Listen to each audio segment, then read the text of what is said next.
BYD U1 Up elektromobilimizning testi ko'pchilikni shov-shuvga solgan edi. Hozir yana bitta BYD U1 Up elektromobilining magnit maydon ko'rsatkichlarini tekshiramiz. Natijalarni solishtirib ko'ramiz. Qani ketdik.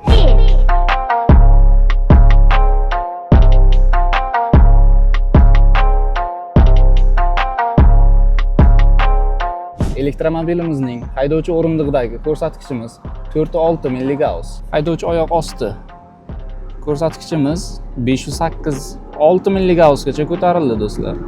Markaziy konsolimizdagi ko'rsatkich 406 milligauss. Monitorimizdagi ko'rsatkich 507 milligauss. Orqa o'rindiqdagi holatimizni ko'rib chiqamiz. 3,5 milligauss.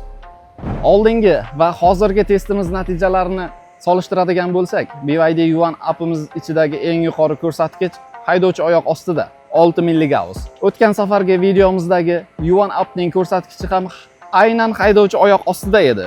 1,9 milligauss. Oradagi farq 4 milligaussga. Videolarimizni ko'pchilik odamlar kuzatish uchun kanalimizga a'zo bo'ling hamda like bosing. Keyingi videolarimiz qaysi elektromobillarda bo'lishini kommentariyalarda yozib qoldiring.